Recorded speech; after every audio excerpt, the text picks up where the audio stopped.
नमस्कार एवं उत्तराखंड में आपका स्वागत है। मैं हूं सुधांशु सारस्वत और सबसे पहले नजर हेडलाइंस पर।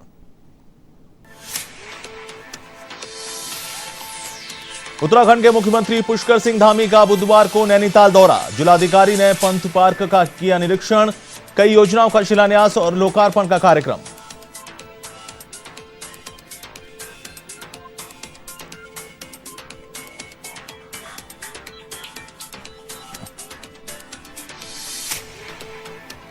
उत्तराखंड के कृषि मंत्री सुबोध उनियाल ने ली विभागीय समीक्षा बैठक। कृषि और उद्यान विभाग के कार्यों में तेजी लाने के दिए निर्देश।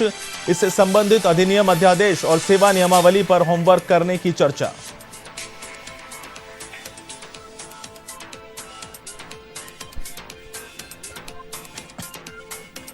भाजपा विधायक उमेश शर्मा और कांग्रेस विधायक काजी निजामुद्दीन के बीच चर्चा के सियासी मायने। अपनी ही पार्टी से खफा चल रहे हैं बीजेपी विधायक शर्मा, तो निजामुद्दीन बोले राजनीतिक दलों में चलती रहती है उठापटक।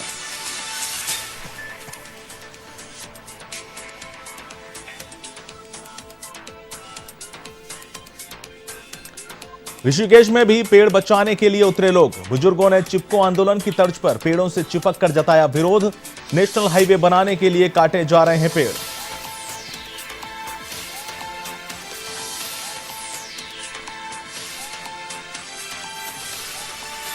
उत्तराखंड के रुद्रप्रयाग चमोली में मूसलाधार बारिश। बद्रीनाथ नेशनल हाईवे 58 बंद। टिहरी में ऋषिकेश गंगोत्री हाईवे पर अचानक लैंडस्लाइड।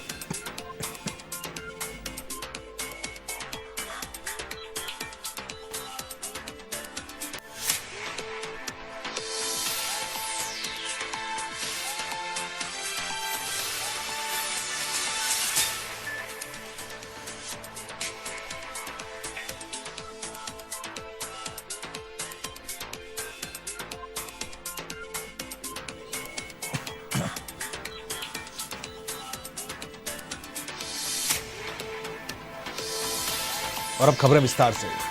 उत्तराखंड के मुख्यमंत्री पुष्कर सिंह धामी बुधवार को पहली बार नैनीताल दौरे पर रहेंगे, जिसको लेकर जिलाधिकारी धीरज सिंह गर्ब्याल ने पंथ पार्क का निरीक्षण किया। इस दौरान डीएम गर्ब्याल ने बताया कि मुख्यमंत्री का नैनीताल आना प्रस्तावित है, जिसको लेकर सभी तैयारियां की जा रही हैं। उन्होंने बताया कि जनपद में जितनी विकास योजनाएं चल रही हैं, मुख्यमंत्री उनका शिलान्यास और लोकार्पण करेंगे।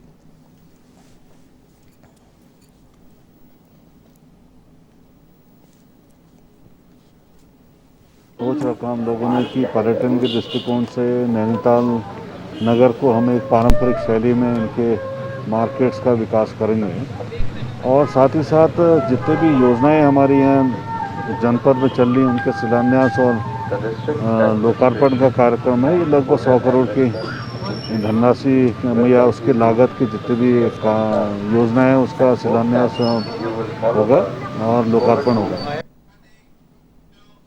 केंद्रीय रक्षा राज्य मंत्री अजय भट्ट ने प्रेस वार्ता कर कहा कि प्रधानमंत्री नरेंद्र मोदी को ग्लोबल अप्रूवल रेटिंग में प्रथम आना देश के लिए गर्व की बात है। साथ ही उन्होंने विपक्ष को अपना नजरिया बदलने को कहा। उन्होंने कहा कि जहां पूरे विश्व में मोदी जी का गुणगान हो रहा है, वहीं विपक्ष उन पर अनर्गल आरोप लगाते रहता है। साथ ही उन्होंने कहा कि उन्होंने पूरे बॉर्डर एरिया का दौरा किया है। उन्होंने देशवासियों से अपील कर कहा कि आज देश पूरी तरह सुरक्षित है और हमारे जवान किसी भी दुश्मन को मुंह तोड़ जवाब देने के लिए तैयार हैं। आज उनके लिए एक बहुत बड़ा उदाहरण है और खुशी मनाने का भी उनके लिए एक अवसर है। आज वो कम से कम अपने को बदलें। ये रेटिंग किसी के हमारी वजह से नहीं आती है या कोई हमने किया ऐसा नहीं है।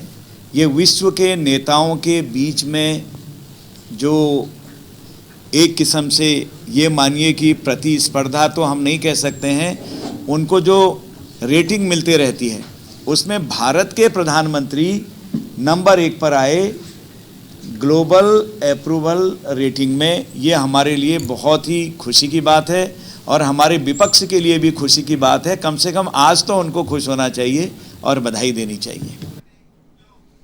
उत्तराखंड के वन, पर्यावरण और ऊर्जा मंत्री डॉक्टर हरक सिंह रावत ने देहरादून के विधानसभा कक्ष में समीक्षा बैठक ली।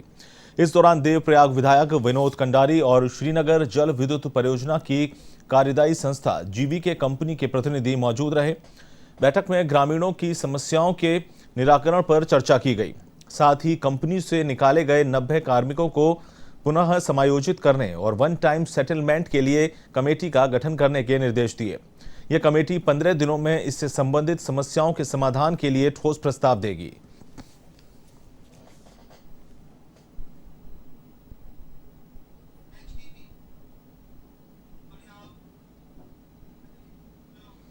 उत्तराखंड के कृषि और कृषक कल्याण मंत्री सुबोध उनियाल ने देहरादून स्थित विधानसभा कक्ष में विभागीय समीक्षा बैठक की। बैठक में मंत्री ने कृषि और उद्यान विभाग के कार्यों में तेजी लाने के निर्देश दिए। उन्होंने इससे संबंधित अधिनियम, अध्यादेश और सेवा नियमावली पर होमवर्क करने का निर्देश देते हुए कहा कि आवश्यकता अनुसार इसे कैबिनेट में लाया जाए।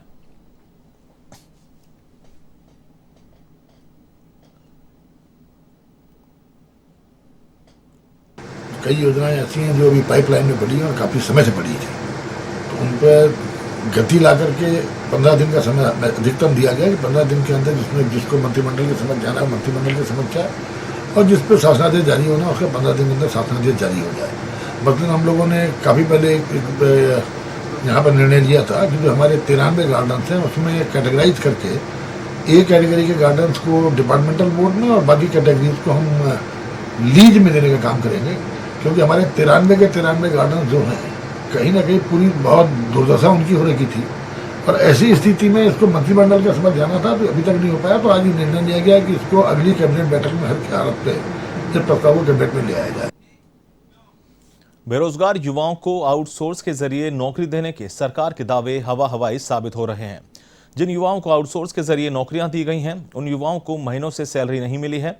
बेरोजगार युवाओं की इसी मांग को लेकर आप नेता कर्नल अजय कोठियाल ने सचिवालय गेट पर प्रदर्शन किया और सरकार से जवाब मांगा।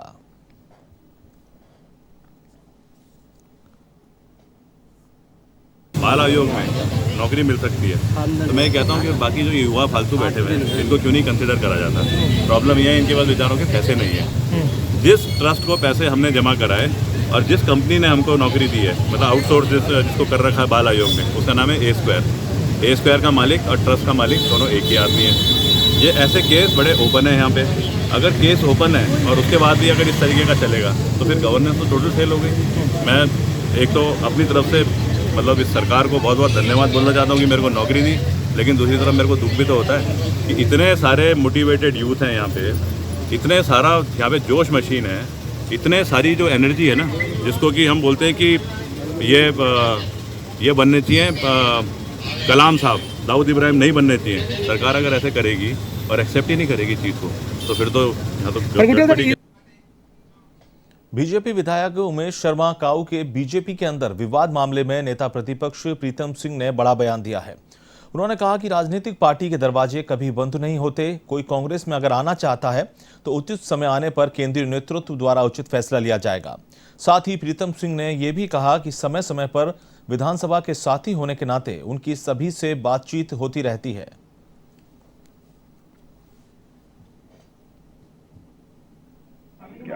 आपके सामने है कि जब दूसरी लहर आई, उस दूसरी लहर में जिन चीजों का अभाव था मैं उसका जिक्र करना चाहता हूं। जब भी कोई हमारे पास आया तो उन्होंने कहा हमको ऑक्सीजन बेड चाहिए, हमको आईसीयू चाहिए, हमको वेंटिलेटर चाहिए, हमको रेमडेसिविर इंजेक्शन चाहिए, जिसकी कालाबाजारी आपने बहुत नजदीक से देखी। तो व्यवस्था ना होने की वजह से कोरोना पर हम जो है काबू नहीं पा पाए।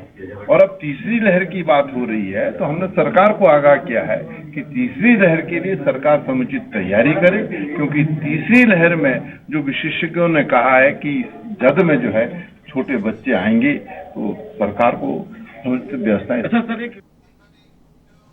भाजपा से खफा चल रहे रायपुर विधायक उमेश शर्मा काऊ और कांग्रेस के वरिष्ठ विधायक काजी निजामुद्दीन के बीच हुई चर्चा के सियासी मायने भी निकलने लगे हैं। दरअसल इन दिनों भाजपा विधायक उमेश शर्मा भाजपा संगठन से ही खफा चल रहे हैं, जिसको लेकर उन्होंने अपनी शिकायत पार्टी हाईकमान को भी दर्ज करवाई है। ऐसे में कांग्रेस विधायक और भाजपा विधायक के बीच हुई चर्चा पर कई सवाल खड़े हो रहे हैं। हालांकि कांग्रेस विधायक काजी निजामुद्दीन ने कहा कि राजनीतिक दलों में आने और लाने का सिलसिला लगा रहता है।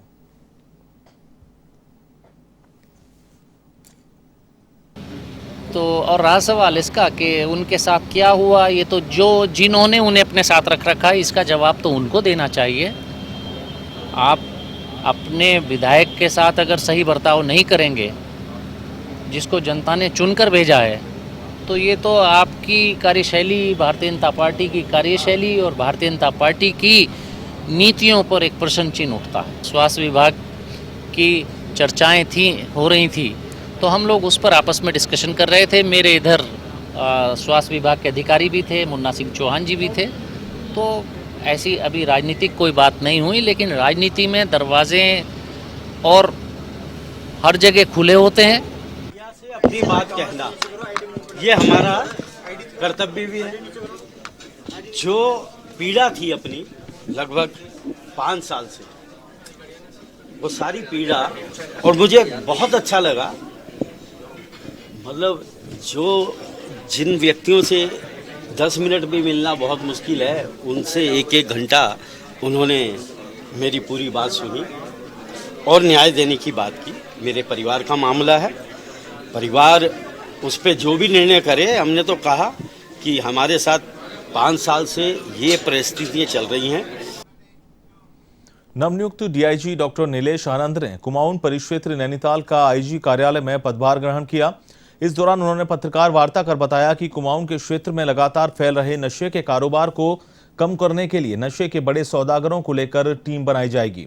इसके साथ ही बाहरी राज्यों से आने वाले व्यक्तियों के आवागमन पर रोक लगाने के लिए हिल्स वेरिफिकेशन ड्राइव को लॉन्च किया जाएगा।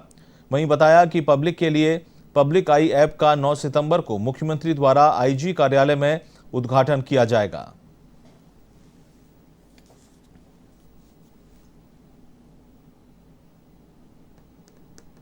वेरिफिकेशन ड्राइव जल्द ही लॉन्च हम लोग कर रहे हैं, और इसमें वेरिफिकेशन में हम लोग जो होटल में रहने वाले लोग और जो कुछ ऐसे एरिया जो है बस्तियां है जहां पे बाहर से जो लोग आके रह रहे हैं, तो इनका वेरिफिकेशन करके इनका क्राइम रिकॉर्ड वगैरह देख के उन पे जो है उचित धाराओं में वैधानिक कार्रवाई की जाएगी इनके ऊपर।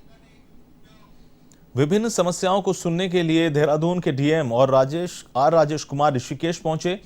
मौके पर कई विभागों के अधिकारी भी मौजूद रहे। इस दौरान सबसे ज्यादा समस्या राशन कार्ड होने के बावजूद राशन नहीं मिलने के सामने आई, जबकि शहर में आवारा पशुओं के आतंक का मुद्दा भी डीएम के सामने पार्षद ने उठाया। समस्याओं को सुनने के बाद डीएम ने संबंधित अधिकारियों को जल्द से जल्द समस्याओं के समाधान के निर्देश दिए। वहीं लापरवाही बरतने वाले अधिकारियों के खिलाफ एक्शन लिया जाएगा।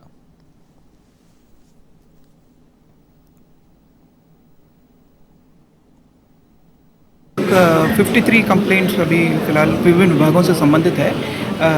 वो कंप्लेंट्स आए हैं, बिजली, सड़क, पानी, समाज कल्याण, कुछ law and order related issues भी थे, नगर निगम इत्यादि के इश्यूज आए थे। तो काफ़ी हमने यहाँ पे कोशिश की है कि त्वरित निस्तारण हेतु जो यहीं पे जो है संबंधित विभागों के साथ समन्वय स्थापित करके जो यहाँ पे हम लोग सॉर्ट आउट कर सकते हैं, हमने कोशिश की यहीं पे मौके पे सॉर्ट आउट करा दें। और जो इश्यूज़ मौके पे सॉर्ट आउट नहीं कर पा रहे हैं, हम लोगों ने निर्देशित किया है संबंधित अधिकारियों को कि जो आवेदक हैं उनके साथ जो है फील्ड में जाके उसका त्वरित निस्तारण करें। उधम सिंह नगर के किच्छा में कलेक्टर रंजना राजगुरु ने शिविर लगाकर फरियादियों की समस्याएं सुनी। किच्छा तहसील में आयोजित शिविर में खाद्य पूर्ति विभाग, समाज कल्याण विभाग, बाल विकास विभाग, महिला और बाल विकास विभाग, स्वास्थ्य विभाग सहित तमाम विभागों ने स्टॉल लगाकर जनता को योजनाओं के बारे में जानकारी दी। शिविर में करीब 180 लोगों ने अपनी समस्याएं बताईं और समाधान के लिए गुहार लगाई। शिविर में कलेक्टर रंजना राजगुरु ने लापरवाही बरतने वाले कई अधिकारियों को फटकार भी लगाई।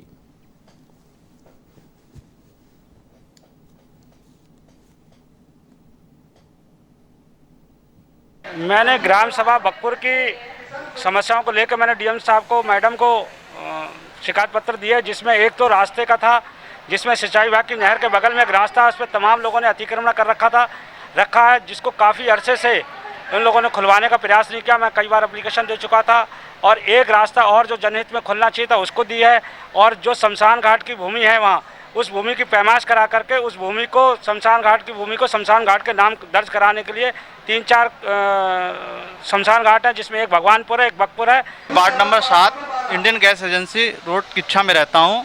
मैंने एडीएम साहिबा से यह कहा है कि जो मैं मिट्टी के बर्तन बनाता हूँ उसके लिए मिट्टी मैं उत्तर प्रदेश से लाता हूँ। मुझे अपने क्षेत्र में मुझे मिट्टी उपलब्ध हो जाए, तो जिससे मुझे मेरे जो मैं बर्तन बनाता हूँ उसे मैं आसानी से बना सकूँगा।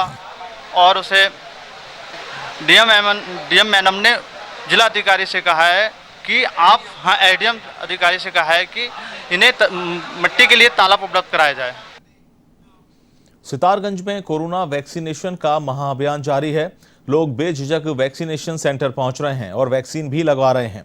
स्वास्थ्य महकमे के द्वारा भी ग्राम पंचायत और वार्ड स्तर पर योजना बनाकर वैक्सीनेशन किया गया।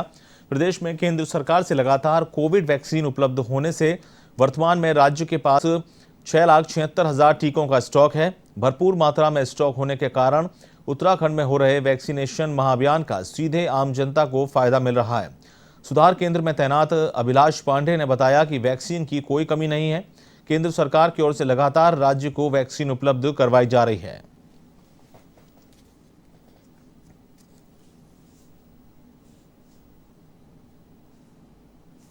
पूरे सितारगंज में हमने 36 कैंप लगाए हैं। अभी भी हमारा वैक्सीनेशन काफ़ी बचा है, तो इसके लिए हमने कल से और सेंटर्स बढ़ाए हैं। कल से हमारे यहाँ जो कैंप लेंगे पूरे सितारगंज में 40 से हम प्लस कैंप लगाएंगे, जिसमें हम गांव के अपने जितने वैक्सीनेशन पॉइंट है उनको और बढ़ाने की कोशिश करेंगे। उत्तराखंड के विख्यात चिपको आंदोलन की तर्ज पर ऋषिकेश में भी पेड़ को बचाने के लिए बुजुर्ग पेड़ से चिपक गए। नजारा देख प्रशासन में हड़कंप मच गया और नेशनल हाईवे और पुलिस के अधिकारी मौके पर पहुंचे और बुजुर्गों को पेड़ से हटने के लिए कहा, लेकिन बुजुर्ग पेड़ को बचाने के लिए अपनी जिद पर अड़ गए। समझाने के बावजूद बुजुर्ग पेड़ को कटते देखने के लिए तैयार नहीं हुए। आखिर में प्रशासन ने उनकी मांग के अनुसार आश्वासन दिया कि पेड़ को दूसरी जगह शिफ्ट करने का प्रयास किया जाएगा। तब जाकर बुजुर्ग ने पेड़ को छोड़ा।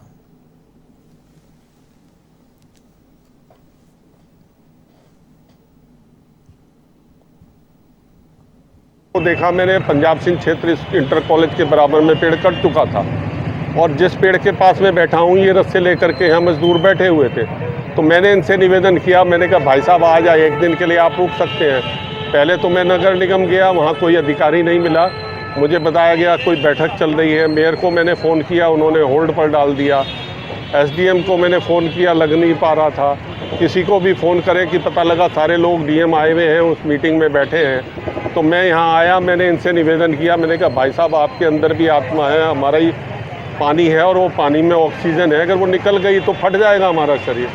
आप इसको एक दिन के लिए रुक जाइए। कहने लगे हम नहीं रुक सकते। मैंने कहा मैं खर्चा देने के लिए तैयार हूँ, यहाँ सब लोग गवाह हैं, अभी जो लोग खड़े थे। मैंने कहा आपका जितना नुकसान है बिल बना लीजिए, अधिकारी से प्रमाणित करा लीजिए, कितने अपेक्षित थे, कितने कर्मचारी काम पर लगे हैं, उनका नुकसान मैं देने के लिए तैयार हूँ। प्रति पेड़ 1 लाख रुपए में जमा करने के लिए तैयार हूँ। अगर उससे ज़्यादा का कोई खर्चा आता है 10,000 से ऊपर का, और जो इनकी लॉपिंग का खर्चा वो दे रहे हैं उससे ऊपर का कोई खर्चा आता है तो वो मैं देने के लिए तैयार हूँ। रुड़की में 5 सितंबर को शिवाजी महाराज की मूर्ति के अनावरण कार्यक्रम में लगे शिलापट में विधायक का नाम हटाने को लेकर विधायक प्रतिनिधि सतीश शर्मा ने ऐतराज जताया था। इसे लेकर मौके पर राजनीति गर्मा गई और रात में सोशल मीडिया पर सतीश शर्मा को बीजेपी से निष्कासित करने का पोस्ट भी वायरल होने लगा। इस मामले में विधायक प्रतिनिधि सतीश शर्मा ने जांच की मांग की है। उन्होंने कहा कि वह भारतीय जनता पार्टी के सच्चे सिपाही हैं। अभी तक उनके पास पार्टी का कोई पद नहीं है, फिर भी वह पार्टी के कार्य के लिए हमेशा तैयार रहते हैं।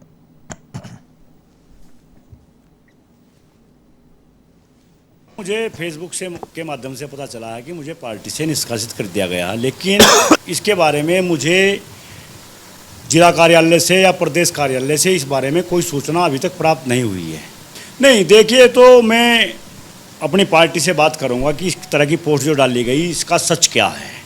जहां तक नुकसान की बात है, मैं भारतीय जनता पार्टी का एक सिपाही हूं। 26 साल मैंने पैरामिलिट्री में देश की सेवा की है। वहां से आने के बाद भी मैं अपनी पार्टी के प्रति समर्पित हूं। मैं एक समाजसेवी हूं और समाज सेवा ही कर रहा हूं। उसका प्रत्यक्ष आप अभी यहाँ कार्यालय पर देख ही रहे थे कि यहाँ कार्यालय में कितने व्यक्ति उपस्थित थे। सैकड़ों बीएलटीटी प्रशिक्षित पिछले 1 माह से शिक्षा निदेशालय देहरादून में धरने पर बैठे हैं, लेकिन सरकार इनकी कोई सुध नहीं ले रही है, जिसको लेकर इनमें आक्रोश व्याप्त है। महासंघ अपनी एक सूत्रीय मांग को लेकर आंदोलन कर रहा है। इनका कहना था कि शिक्षा मंत्री अरविंद पांडेय ने महासंघ के शिष्टमंडल के साथ बैठक की थी। वहीं शिक्षा मंत्री ने भी आश्वासन भी दिया था, लेकिन अभी तक प्रस्ताव भी तैयार नहीं किया गया, जिससे विभागीय कार्यशैली पर बड़ा प्रश्न चिन्ह लगता है।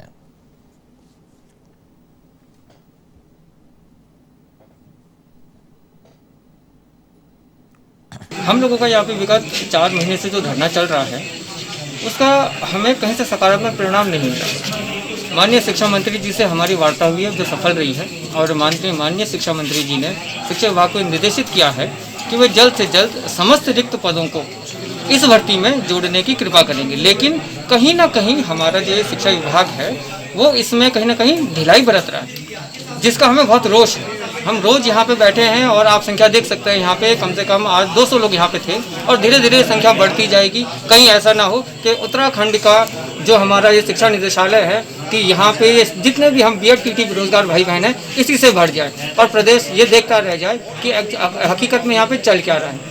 कि वर्तमान में जो गतिमान भर्ती है 9 नवंबर 2020 को निकली थी उत्तराखंड प्राथमिक सहायक अध्यापकों के पद पे, उसमें हम लोग निरंतर चाहते हैं कि उत्तराखंड के प्राथमिक विद्यालयों में जितने भी समस्त रिक्त 4000 पद हैं उन पदों को वर्तमान भर्ती को में सम्मिलित करवाया जाए।